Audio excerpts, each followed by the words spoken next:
CEE Brown in your face. Have you heard of Everything at Once? Do you know about Everything at Once? It's internationally known. Aliens listen to it. It's the best ever. If there's something you're looking for in the 814, or feeling a little bored and think there ain't no more, check out Everything at Once and allow it to be your source. It's that raw podcast that's always showing support, highlighting the scene. No need to take I-90 to Peep or 79 to see how it be. Interviewing your locals with mindsets that are global. Innovators and creators on every single upload. So much going on in the EPA. Incredible content. Everything at Once will keep you up to date. Amazing guests. What you doing? Come through and hang with Tony and Dave.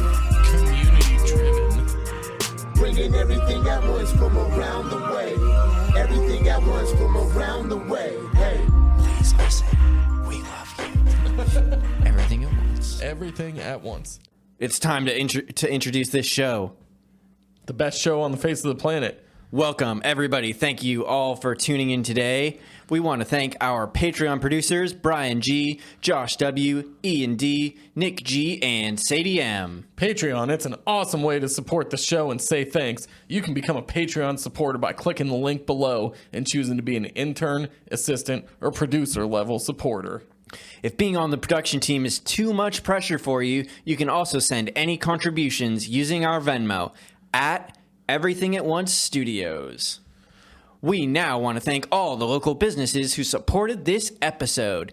These businesses get the Everything at Once stamp of approval and are critical members of the Everything at Once community. We couldn't do it without them. We've all seen those cars covered in rust, rotting out the floorboards and shortening their lifespans. Don't let your car be a victim of the harsh, eerie winters this year by getting a fluid film undercoating at Tommy's Automotive. Winter is coming. Book your appointment today.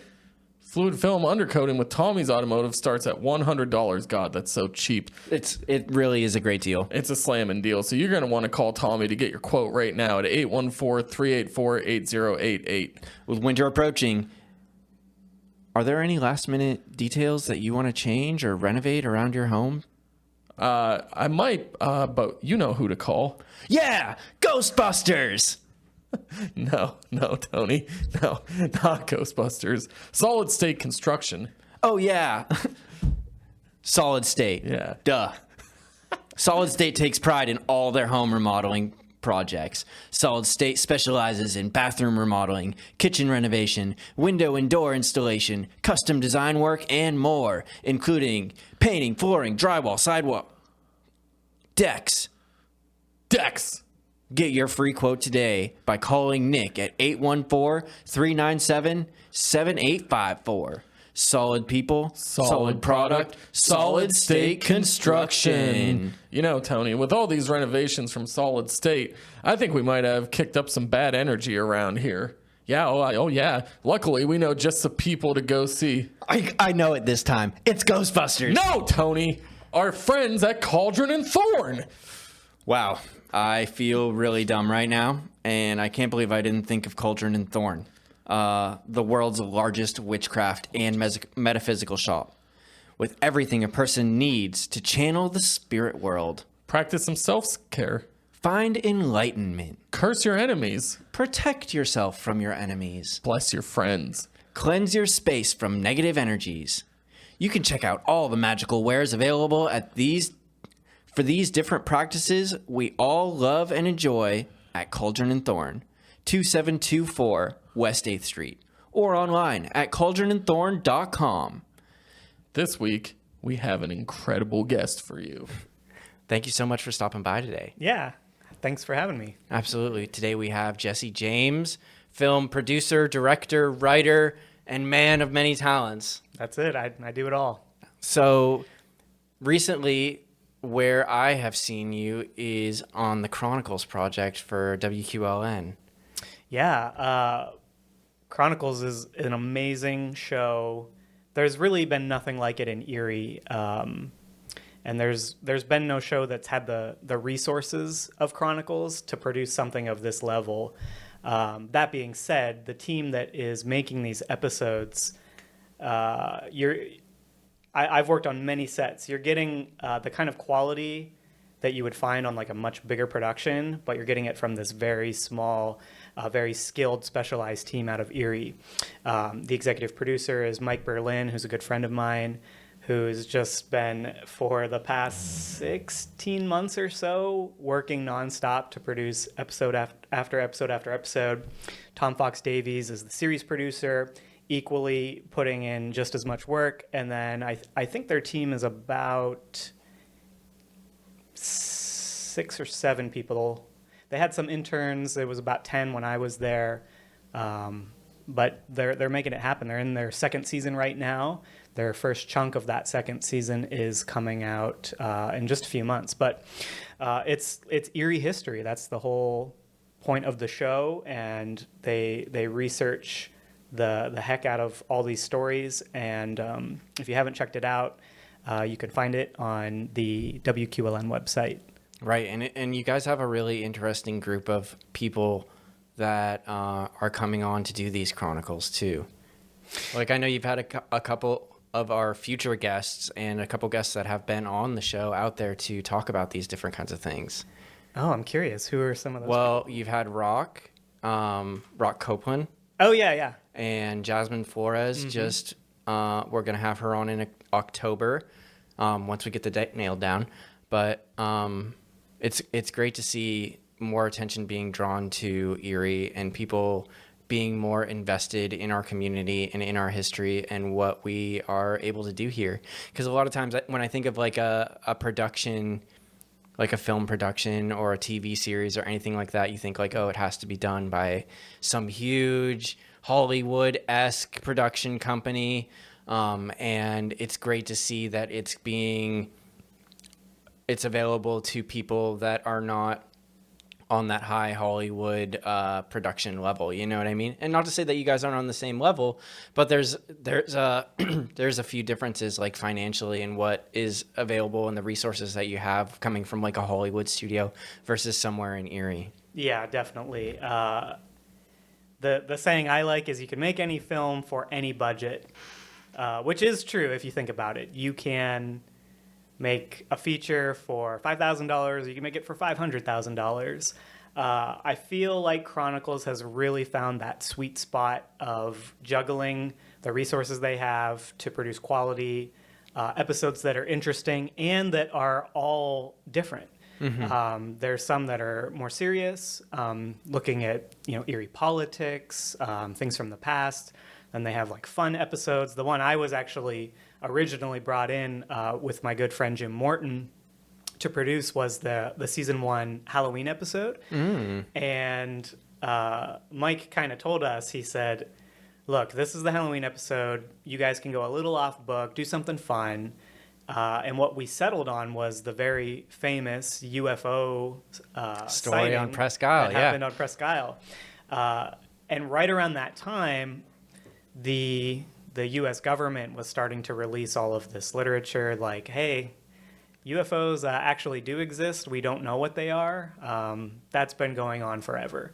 And so it was like the perfect time, like, oh, well, let's highlight this this local legend of this UFO sighting. And then we kind of tied the two stories together. But we approached that episode as a reenactment. So it's a narrative. It feels more like a film. Right. The story is just bonkers, though. A bunch of kids came from Jamestown, got stuck on the beach. They're waiting in their car.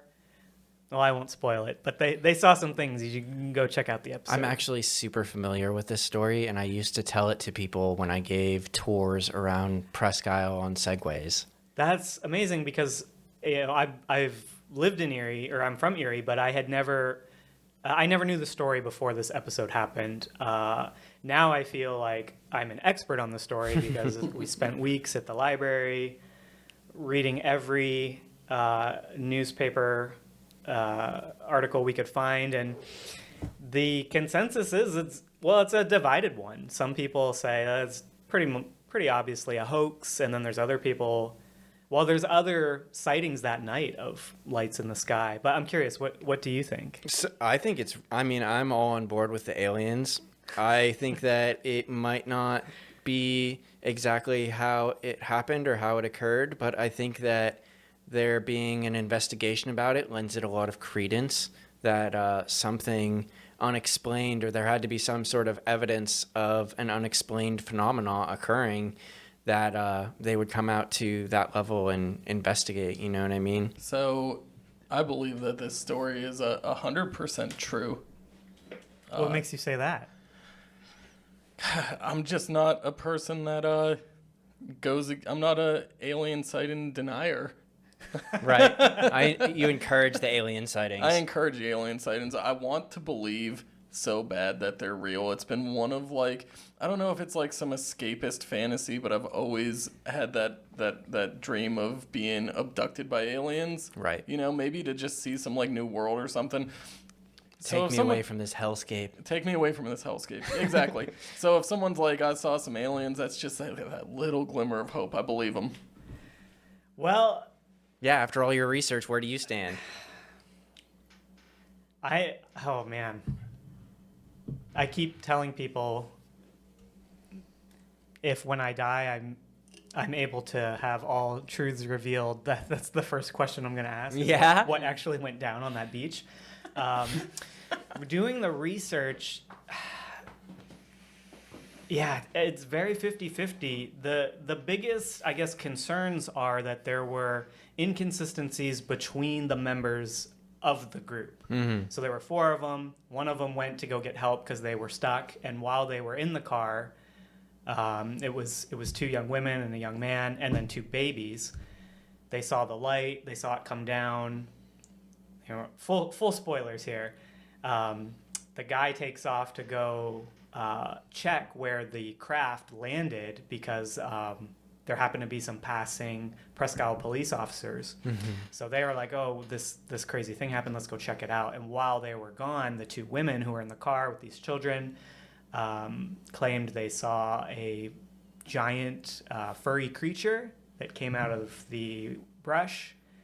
And the one young girl became hysterical and was screaming. They're honking the horn. The babies are crying. The cops and the police run back. And by the time everyone was rejoined, that thing was gone. So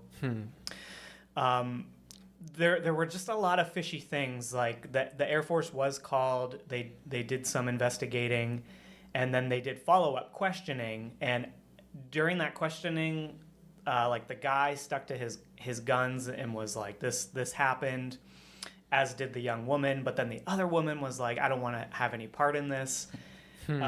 Just very peculiar. And as we were researching, we found out that there was a UFO conference in Erie in like 2018 or 17 or 18 where the 2 gentlemen came back to Erie and spoke. I was actually living in California at the time, but we spoke to a woman who was there, and I think she was the one asking the questions on the panel. Mm-hmm. And she had even more juicy details about when those 2 guys reunited, that there was just some tension. It's just such a fascinating story. If anyone wants to dig deeper, you can find all the info in the Blasco Library. But I really can't say. There's a lot that lends itself for me to think that they definitely did see something. What it was, I can't say. I will say this.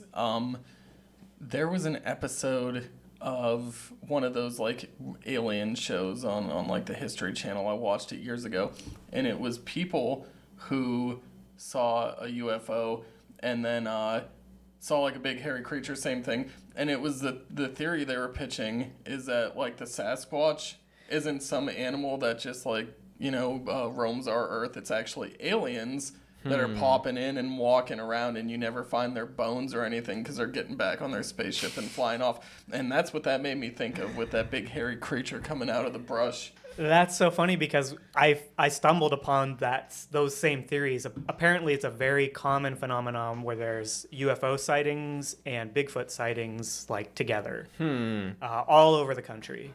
Well, it also lends itself to like a certain type of area or environment that these things are both occurring. You know what I mean? It's kind of typically away from densely populated human areas. And I don't know. I think it's interesting. Either way, all the theories about all of the aliens and Bigfoot and all that stuff. But I'm gonna go with Dave and say that I need the aliens to exist to come take me away. So obviously it was aliens. Would you consider yourself kind of a sci-fi person, or what kind of movies do you usually like to make? Yeah, if it's my own project, something I came up with, it's pretty exclusively either a sci-fi, a fantasy, or it has to have some kind of fantastical element. Mm-hmm. I will never make a film set in the real world that doesn't have that kind of element. You need something extra? Or paranormal? Yeah, paranormal, definitely. I spend hours of my day just in fantasy land, away from the normal day-to-day. So that's what I like to pull in the films. Cool. So can you tell me about one of your recent projects? Yeah, well, The Visit with that episode was the most recent thing that we produced. Also the biggest, because that was a half-hour episode. And my partner Jim and I, we had just done the summer prior a short film that we kind of came up with on our own. It was during COVID, so we wanted to just stay sharp. So we're like, let's write a script, and we're jotting it down. And Jim's like, yeah, man, we should probably shoot this. And I'm like, I don't want to shoot it. Let's just write it. We'll make it real good, and we'll move on to the next one. And he really kept the pressure up, and so we ended up crowdfunding and making this film. And what it's called is Blinded.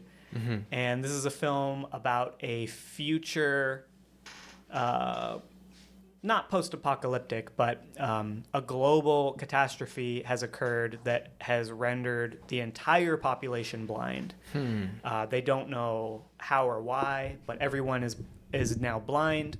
And the short film opens in the aftermath. It's 2 years later.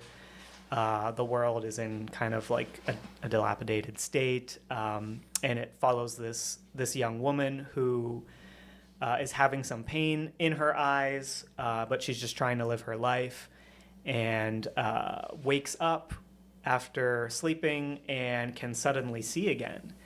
And once that happens, I mean, it's a very short film, but once she can see again, some things are revealed about how and why this happened that she's not expecting, or the viewer.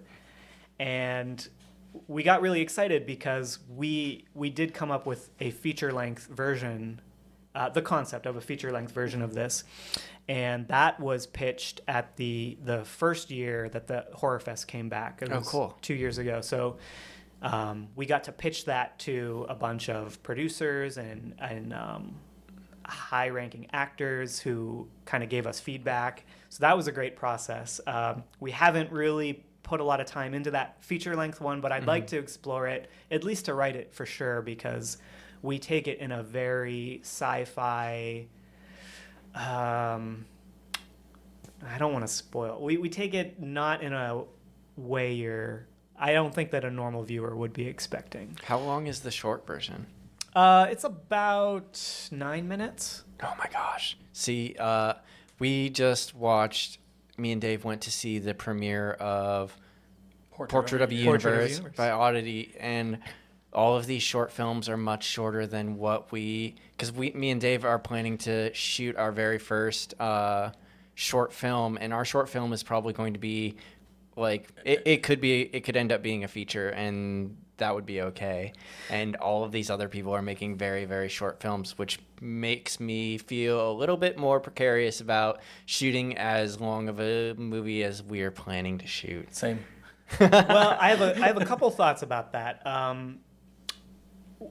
I've been assisting filmmakers in Erie for quite a while, but the advice I usually give is, if you don't have a lot of money and you're just starting out, if you have to do things like ask friends to come be crew, borrow equipment, that type of thing, I think it's wiser to have a shorter script that you can put more time into like a small selection of scenes. They will look better because you're putting your effort into just a couple of things rather than like a 30-minute where you're spread across weekends because everyone's working and your actors are like growing facial hair and they have to keep shaving. So there's a lot of challenges when you go into those bigger level projects. But the other thing I want to say is the short version of a feature is a common practice in the film world. They call it a proof of concept. So basically you just take a couple of the interesting scenes or elements, cram them into one little video, and then use that as a marketing tool to go after funding to produce the full film. So depending on what your guys' story is, what you want to do with it, making a short version is a good way to get it to the next level, to be ready to be longer. I've always I've always been a writer, and I always found it more challenging to have like if it's like write a 20-page paper, like, yeah, that sucks, but I can do it. But if it's like write a response, but it can't be more than a page, like that's almost harder for me Really? to do, because like It has to be so succinct and tight. well, I'm such a detail-oriented person that like I want everything to be in there from point A to point B. So I guess like because I've been working on this script, and How's it looking so far? How long is it gonna be? it's gonna be longer than 9 minutes. So like, it's looking right now, because like I just get a thought of like, you know, like some dialogue or a conversation, or you know, like a scene where, you know, I won't go too much into what we're doing. We don't want to spoil it, but you know, like a particular scene, and then just drawing out like every single detail that's going on. And that's just like how my brain works. Like I don't want to miss a single thing, and then it just feels like it gets elongated. I mean, from a writing perspective, I don't think there's anything wrong with writing more. Like if it is a feature, write the whole feature, and chop it up. Exactly. Writing, it's always better to overwrite, because there should always be a trimming process. If any screenwriter or filmmaker tells you otherwise, they're a hack. There's things in the script that will not need to be in the final version that need cut out. But that being said, if you do a big long script, you don't have to shoot the whole long script. Right. Pull out some cool pieces that tell a little bit but not enough, that leave people wanting more, that would make them want to invest. I could see this story being a or this film being like 9-10 minutes, but I also in my brain want to make the Mona Lisa on my first shot. You know what I mean? Yeah. We all do. Right? In my head, it's like, oh, all these dramatic things, all of these things need to be in there. And it's got to build, and it's got to develop, and all of these other things. But it does seem, as our first thing, and seeing all these other short films, especially recently, because I'm relatively new to this whole, like, I don't know, industry or, you know, production genre area of the universe.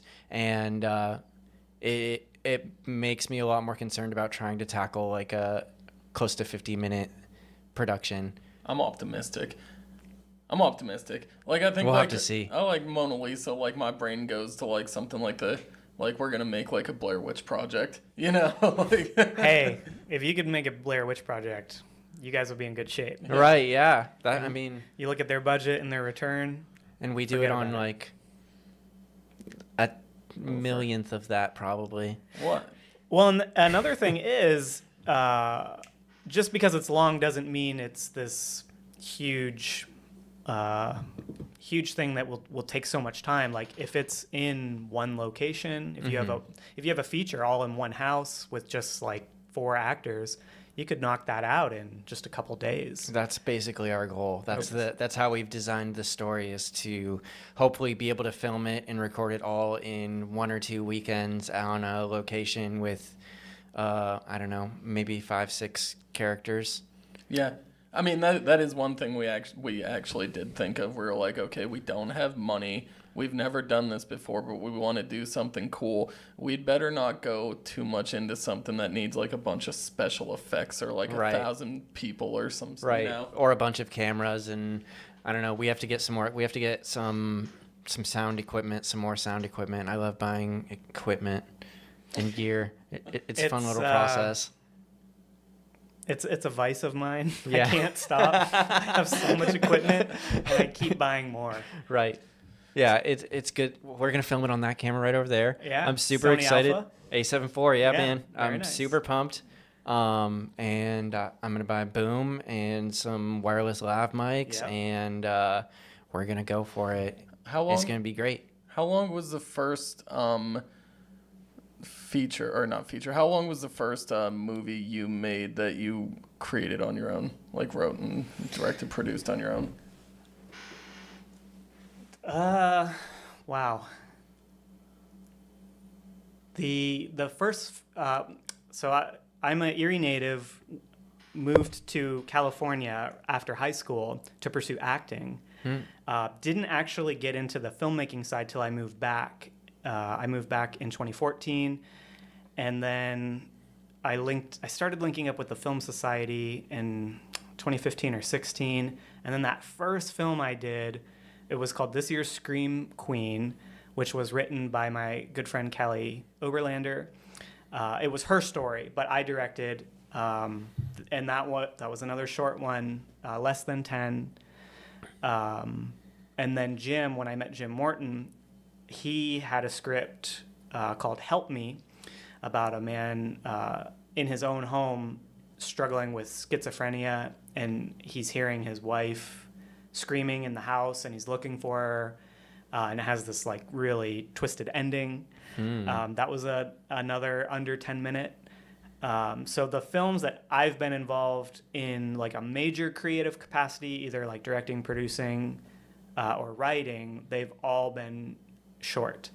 That being said, I do have some longer stuff. I'm probably 5 years into this, and I still feel like I'm not ready to tackle these longer things because I know how to do it, and I know that I have a certain workflow that I want to use when I get to that point, and I need a couple more things. I need a couple pieces of gear. I need certain people that I know I can rely on for certain things. Right.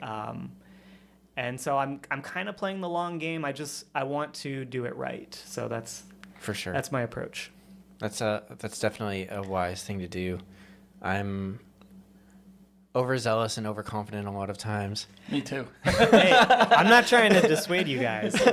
Swing for the fences, overshoot it, overwrite it, fix it all in the editing room, and see what people think of it. Yeah, it's gonna be fun. How was your trip to Hollywood? Very. I learned so much. I was 20. I had just turned 21. Had no plan. Did not know anyone. Had no money. I think I had like $1,000 and packed a minivan full of belongings and drove to Hollywood. So I didn't get to act as much as I would have liked because I just ended up having to work so much to live in that city. But did get to learn about the industry, the bigger film industry, the Hollywood industry, and it's very different. But I was able to take that knowledge, bring it back to Erie. I see the value of being a big fish in a small pond kind of thing. So having that knowledge, it was kind of just my foundation, my baseline. I did get to act in some cool, fun things. Like I was on the Disney Channel for a little bit. Nothing anyone's probably ever seen. But learned more about myself as a person, separate from the film stuff, just kind of like what I want, what I like in a place that I live. And then, like I said, around 2015, 2016, linked up with the Film Society of Northwestern Pennsylvania, which is a nonprofit in Erie that supports people that love films and creates programming for those people. And that's when I first started meeting the other filmmakers in town. And I took the approach of, hey, you're shooting something, how can I help? And so I showed up to everyone's shoots, no matter how big or small, paid or unpaid, and would do any role. So most of the time I was like just moving equipment. I was at the bottom. And then over time, just helping more and more people started to rely on me, and then they're calling me to do bigger and bigger departments within jobs and things like that. So I can't complain.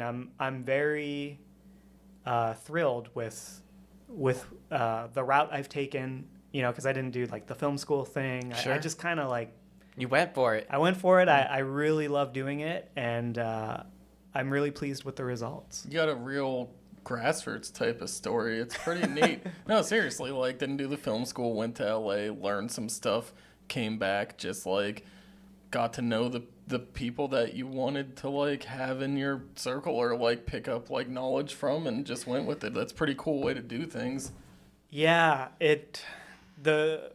the moment it turned, I think, was 2016. I was working at the casino full time, and so I wasn't even thinking about film. I was wanting to get into it, but I was so busy.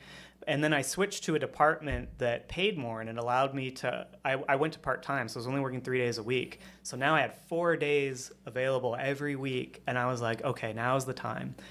And just started meeting people, really not even thinking about my own projects, but how I can help other people, how can I provide value to other filmmakers. Because while I was showing up and doing a good job for these people, I was secretly absorbing all of this information of how the process was run, how a set is run.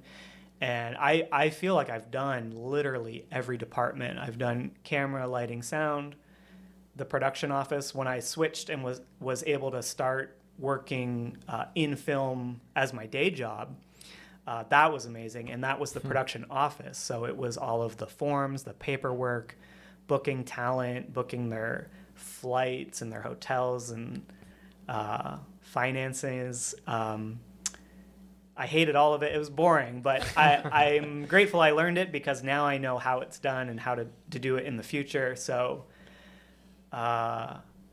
more advice, just get out there and learn everything you can. Right. And I feel like it's so important to have like these aren't singular one person projects ever.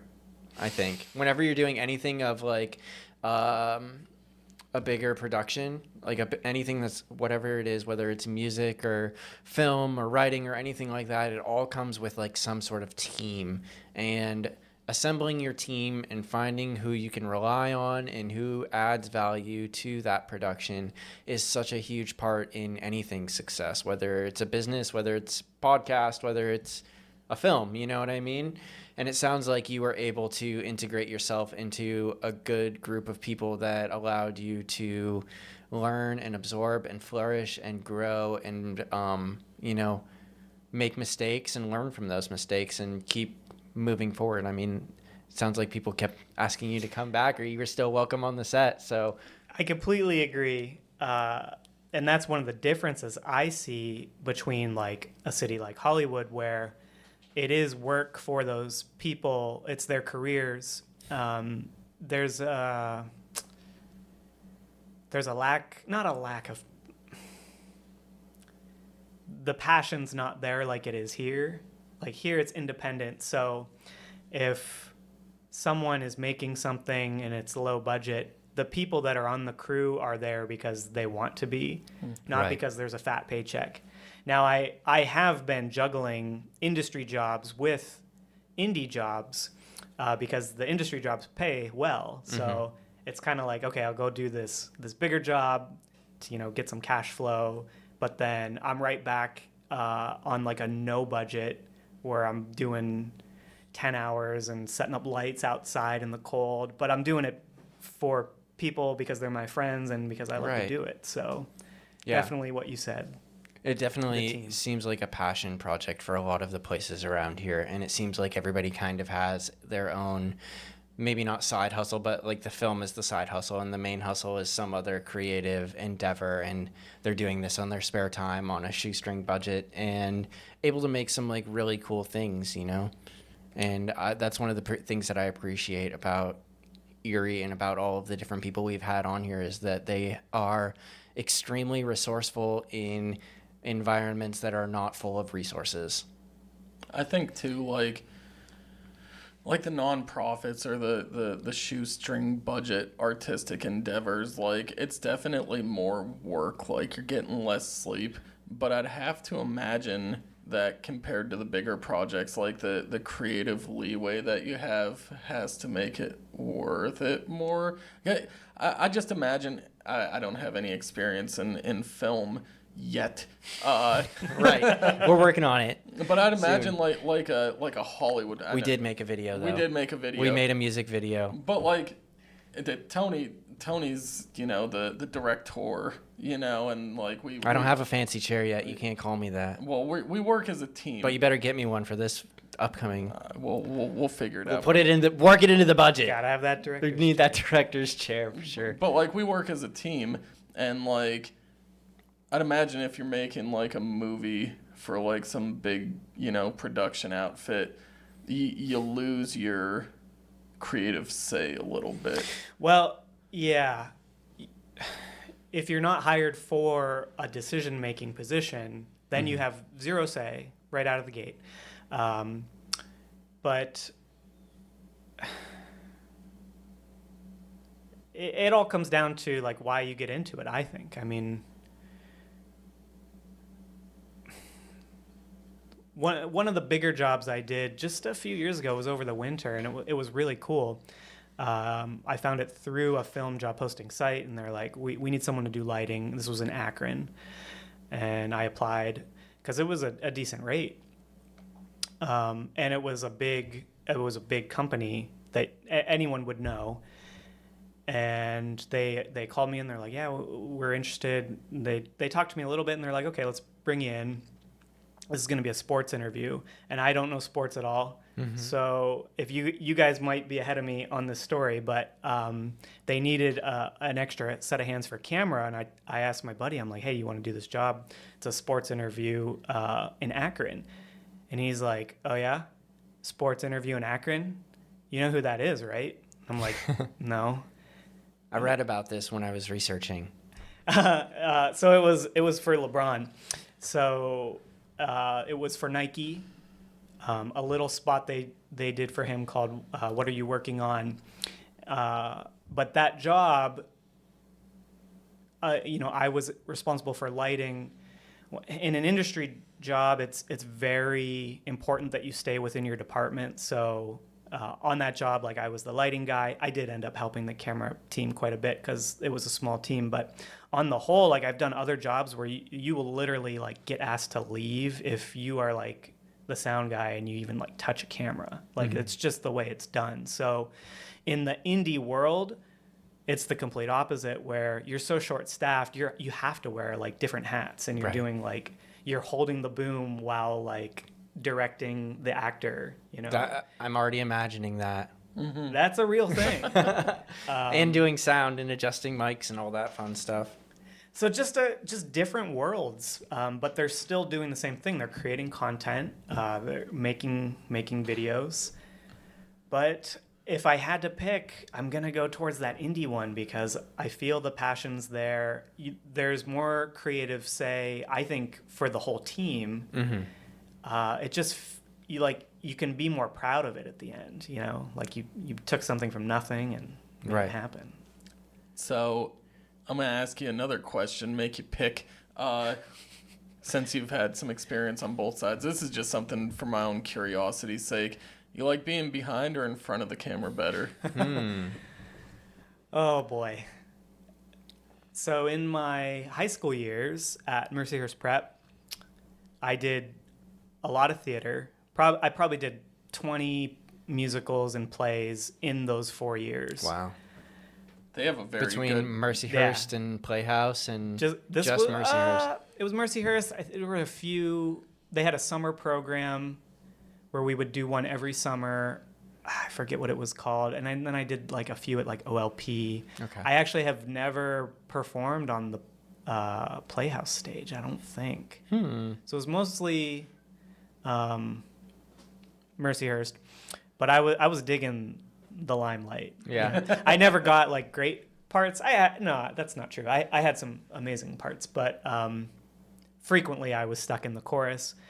And then at the same time, well, in my junior year, I started showing people my secret hobby of performing magic. So everyone knew me as like the magic guy, and then they're always asking me to do tricks. And when I graduated, I fully intended to perform magic professionally. Actually, senior year, my guidance counselor brought me in. He's like, "All right, Jesse, this is the talk. What are you thinking?" I'm like, "All right, I'm gonna be a magician." Hell yeah. And he's like, "That's so cool. You know, it's great to have a backup plan." And I was insulted. I'm like, what the heck, dude? If I make a backup plan, that means I've already decided the first plan's not going to work. So I was gearing up to move to Vegas. And at the last second, I had some like crisis of faith where I was like, I think movie stars have it better off than Magicians. And I switched the plan and went to Hollywood. Doing the audition cycle, that is a beast of its own that I did not enjoy. You have to always be auditioning, and you go into a room and there's like 40 other guys that look exactly like you. It's so intimidating. And I'm actually a pretty introverted person, but if the role is right, I'll bring out the thunder. Right. But yeah, I didn't like the auditioning, and sometimes I'd be going for roles that just didn't interest me, or scripts that didn't interest me, like stuff set in the real world. Again, like this is so boring to me. But you have to be auditioning, so this is how it's done. And I'm like, if I'm gonna continue to act, I'd rather just write the script myself, because then I can control what that story is. So after moved back to Erie, I have done some theater with Drama Shop and with PACA. And I have one role in one script that I am working on that I will star in. It's Your Mona Lisa? On the whole, behind the camera, making the story is more important to me. But this one role is kind of be like my swan song of, I just want to give this role my all, and then just go back to making cool stories. So, if you had like, with this swan song, if it was like just like the most wonderful, beautiful acting performance, like you give it your all, and like someone people are weeping and crying, like weeping and exactly, weeping and crying, but not just that. Someone is weeping and crying that has money, and is like, we need you to keep acting. Oh, I'll sell out. Yeah, right in a heartbeat. And I've talked to Jim about that, about our scripts as well, because when we were talking about the feature version of Blinded, we have some very VFX heavy elements and things like that. And I'm like, dude, if we make this, it's going to be pricey. Like, what if we wrote the script and made it awesome and then just sold it and made like a bunch of money? So we are talking about that. And if I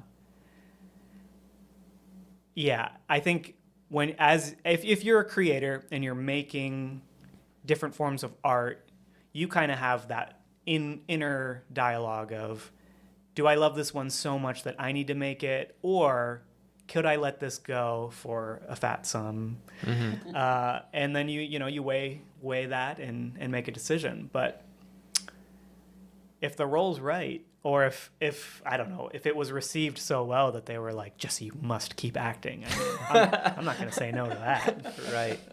But afterwards, you're going to put the acting away or behind you, so to speak?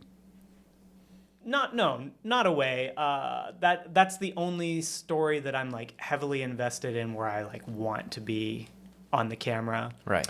I've acted for friends for their films, like bit parts here and there. And I love doing comedy because it's so easy for me, because you just joke around. I love doing it. So I'll probably always keep the door open for acting opportunities and things like that. But there's a lot of films I got to make, and we only got this one life, so. Right. Got to stay busy. And I think that it's really interesting, too, that you have you've been on both sides and can understand and see the experience from multiple angles instead of Like, I don't think. Well, I acted in my 5th grade play when I was a wee lad, but I haven't been in like any sort of theater on any in front of the camera other than like here, like right now on the camera. But all the other stuff I've videoed. I did. This is I'll tell a funny story. So we had to do a Spanish movie in high school for our Spanish class, and we did Little Red Riding Hood. And Tony knows this. You were Little Red Riding Hood. I was Little Red Riding Hood. I absolutely was. But a fun story that Tony knows. We've been through this before. I've told it to one of our other guests off camera. But I'm just a clumsy individual, and like I couldn't skip. So I'm like trying to skip, and I'm just like kind of like half running down the hallway because we shot it at Academy. And like the day before, me and my buddy had cut out early to go like smoke cigarettes behind Alfie's or whatever and not come back. And our dean, our principal there, was like had watched us filming, and she was just like, "So how'd that skipping go?" Like, and I was just like, "Oh fuck!" Like, you know, I'm totally screwed. I was like, "Oh, how?" She was like, "I was talking about the movie. I saw you struggling skipping as Little Red Riding Hood." Almost gave yourself away. I almost gave myself away, but that was the peak of my acting career. I don't know. Dave, you have another funny high school movie that we watched as part of our book club after we read a book. That's true. That they made a video about that he read in high school. Yeah, it's the things they carried. A very not funny book about Vietnam. Yeah. Wow. But the video was very funny. The video was very maybe I've Well, missed maybe my not very calling. funny. Yeah, maybe you did. Well, there's future opportunities. We're gonna need extras, so you still got a second chance. I'm a main character, brother. I don't want to be an extra. You better audition then. So I have a similar story of a high school video project that my best friend, he was in like a world's religion class, and they all had a religion and they all had to make a video, and his was Scientology. Ooh. And he's like, "Dude, I want to be Tom Cruise and I want to go around and like talk to people." And we filmed this thing, and the information about Scientology in this video was probably like 3% of the video, and the rest was just us doing nonsense. Like, it had nothing to do with Scientology. Like, he pretended he was Tom Cruise, and he's got the glasses, and he's like, yeah, and he's doing the thing, and we're just going around like talking to our friends. But this was my first dip into editing, and we had like one of our friends like come up and pretend to like slug him in the gut. And I remember I layered it so it was like 3 times the same shot back to back, like, and we thought it was amazing. He showed it to the class. I don't know what grade he got, but he had it on a disc and he lost it. And I'm like, this is the one project that I'd probably still show to people if I had it. I was so proud of it, and it's gone. It doesn't exist anymore. Oh man, learning how to edit has been kind of fun and definitely a challenge at times, but definitely a lot of fun, especially like learning new tricks and how to do stuff and how to make things appear. Like I did this one trick recently for one of the Treehouse episodes where we were talking about being in the multiverse, and I was like, I think I played the guitar actually in another universe when this, and then we like switch back and forth. Like I'm in his chair with the guitar and he's interviewing me via editing, and I was just like, oh my god, I'm a fucking genius, dude. Multiverse is hot right now. Oh right. Oh, yeah. It's everywhere. It gets referenced quite frequently. There's a lot of times where other timelines come and interfere with us here on the show, but that's another story for another day. But yeah, dude, editing is really cool, especially what you can do now and how easy it is with all of the software. And like YouTube has basically just taught me anything that I've ever needed to know about any sort of production, which has been lovely. Yeah, when we did The Visit, I ended up editing that, and we shot in August, and the deadline was the end of October. So pretty much my August, September... No, we shot at the end of August. September, October. I had never edited like that before because it was a 30-minute. But I got it done. And then a few months later, after I had become a full-time member of the Chronicles team, well, this is kind of separate. Another filmmaker produced a Chronicles episode, John C. Lyons and Melissa Troutman. They did one on Lake Erie. It was a 2-parter, so it was 60 minutes. And I had like run camera for that episode, and then the editing fell into my lap. but I had to do the 60-minute in half the time that I had to do the visit. So, oh man, there was a month where I would come in at around 8 or 9 in the morning and leave at 10 to midnight, like every day.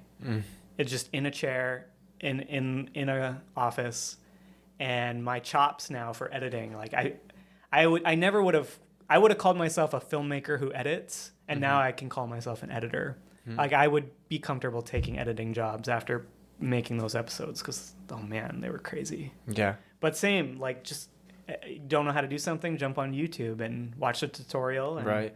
Mess around for make a it while, work. make tons of mistakes, and then Yeah. eventually have something that you're happy with, or at least somewhat happy with.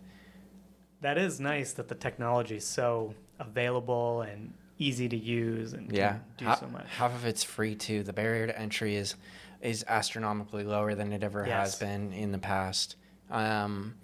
I mean, outside of the camera and the computer, most of this gear and the stuff that we're using is not much more than a couple $100, you know? Yeah, and that's interesting. Something you mentioned earlier about filmmakers in Erie, kind of coming together. It's such a small group. Like, we all know each other, all the filmmakers in town. But when you look at Erie, a lot of the other art forms have existed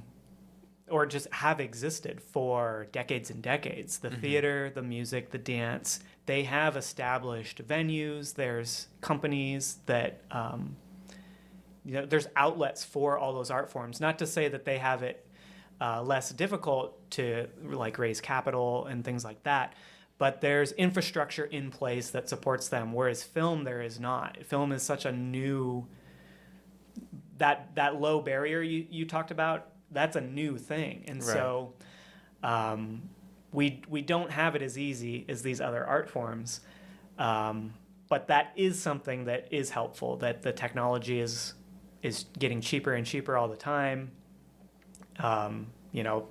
What this iPhone can do, Right. even a decade ago, like what you would have had to spend to get that kind of image quality, like it's Right. insane. So we got to take any, not cut corners, but anything that will help. We got to find it, Exactly. put it to work. And you can go out and spend $1 million on cameras and microphones and all that stuff, and you can also like buy the used refurbished stuff that is a lot less and may be, not quite as good as what they would use on a big production, but still good enough to be imperceivably different to the average person, which is what I'm That's noticing true. a lot. You know what I mean? Like a person isn't particularly going to know this microphone from a Shure SMB7 that everybody uses on every other podcast just by the sound of my voice. Like, I might be able to tell. You know what I mean? That's true. Well, yeah, cameras, it's the same way. There's very expensive lenses Sure. and things you can get, but you would not be able to tell from the picture. Well, maybe Maybe a good camera Could be like, person ah. extra, like, oh yeah, they like might Christopher Nolan's DP, maybe. know. Exactly, right? But most people are not going to be able to tell a whole heck of a lot of difference. Yep. That it's shot on another camera or that it's shot on an iPhone or compared to any other high quality 4K device that can capture 4K other than the colors. Yes, that's something that I first noticed doing commercial work in Erie, because I had come from film and commercial. It's different, but you work with clients and they do not even pay attention to the things that you notice. Where you're like, oh man, we messed up. Look at this, and they don't even notice it. Right. And so I guess it's a way you can humble yourself, but I always just try and make it as good as it can be, no matter what. Right. And every now and then, since I've started doing this and started doing editing work and other stuff, I start to notice a little bit. I'm trying to like study the films that I watch more. You know what I mean? And I'm starting to see little things that I might not have noticed about them in the past that I am starting to see now because I have this more intimate knowledge with cameras and photography and videography and sound capture and all these other things, which is a whole new like lens to be looking through a movie to watch it. I totally know what you're saying. If you asked my parents or my siblings, I've now become the guy that points out the production elements while Right. we watch film. Like, oh, look at that! You could see the light in his glasses. Amateurs, Right. You're like, Jesse, shut up! Watch the movie. Yeah. I can't help it. Like, it's automatic. I'm like, oh man. Right. That sounded like me. So I went to school for English. It sounded like me when we had our book club for the 2 years that it ran. Everyone would be like, "This is a good book," and I'd be like, "Well, like the syntax." And it's like, "Shut the fuck up, Dave. Shut up, Dave. We don't care. It was a good Syntax book." could use some work. Right.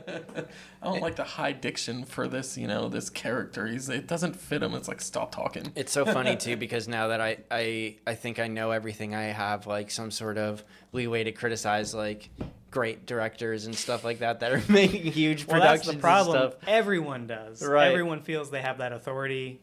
Any film, you go into any forum or even social media page, they'll rip it to shreds like it's nothing. Right. And you're talking a film that might have a high budget and people like no one sets out to make a bad film, but Sure. there's so much content out these days that in the past, the top 10% of films, now if you look at that top 10%, people will call it bad. Now it's like the top 1% or like the Stranger Things shows, and people are brutal, man.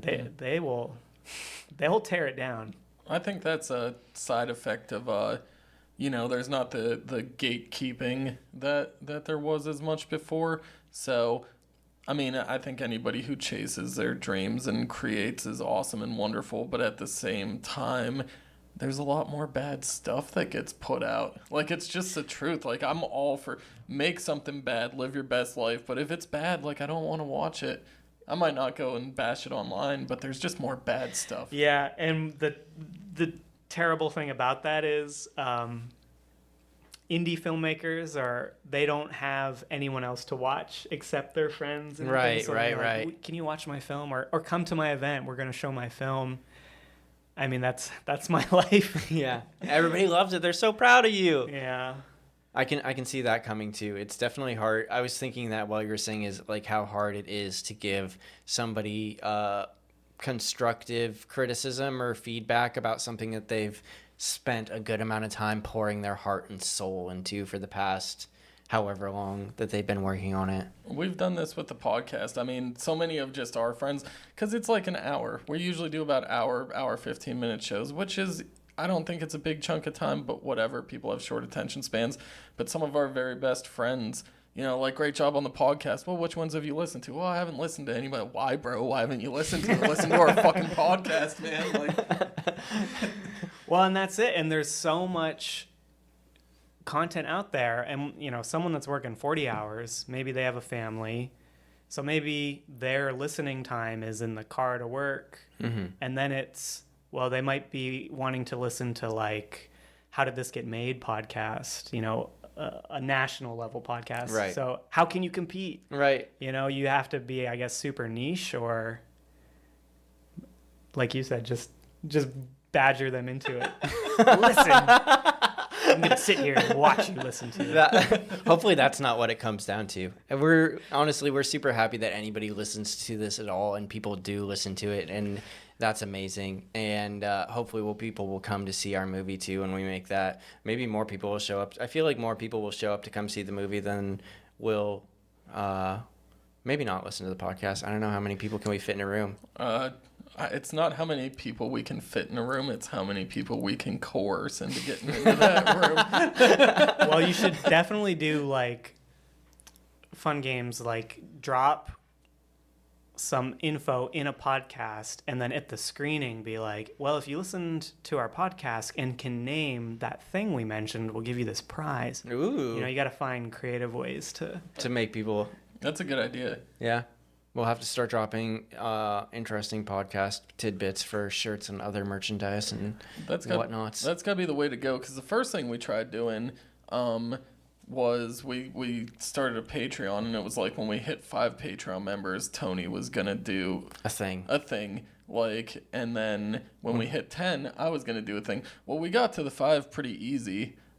But we're still sitting at 5. So us being like, yeah, I'm going to do something crazy when we hit 10. And it's just like, we don't care. Nobody cares. If Well, you Dave's have gonna to do something say crazy. every week we don't get to 10. The crazy thing I'm going to do will get more crazy. No, get less crazy. No, you have to incentivize it. No, I feel like we decentivize it, so they have to do it now, or else it'll end up being nothing. That's true. Yeah. Either way, both are valuable marketing techniques that I am not above trying. Not above anything. Right. Do you ever get people like, because that made me think of this too, you know, we have our friends that'll like say stuff about our show. But then every once in a while, like I'll be sitting at work or I'll run into someone that I only know like, you know, slightly well or not very well at all. And they'll be like, I listened to the podcast and this is interesting. Do you get that with like your work? Like you just random people just, you know, Find it somewhere. Find it. And Are your movies on YouTube or? Yeah. So Jim has like a website and a YouTube for Distorted Vision Productions. And I think all of our shows are available. The Visit is still viewable through the WQLN site. Mm-hmm. Has anyone found my stuff? I don't know. It's pretty obscure. I think it's more people like know of me and know like I do film stuff. My good friend Danny, who from Oddity Productions, he said that he had someone come up to him and they said, "Hey, I really like your work." And that like made his day. But when me hearing him say that, I'm like, that must have been like such a great feeling. Like someone watched something, maybe it's someone that saw Alexander the Brain or something like that. But yeah, I don't think I'm there yet, but I'm not stopping. So That's right. we'll get there. Oh, hell yeah. I mean, everything. There's nothing but possibilities, and things usually only tend to go in a positive direction over a long enough period of time. It'll definitely happen. I mean, look at Blinded. I was reading a little bit about Blinded. Like people loved. It was received really well, and we actually partnered with Oddity on that film. So how it actually started, I probably shouldn't tell this story, but I literally tell everyone this story.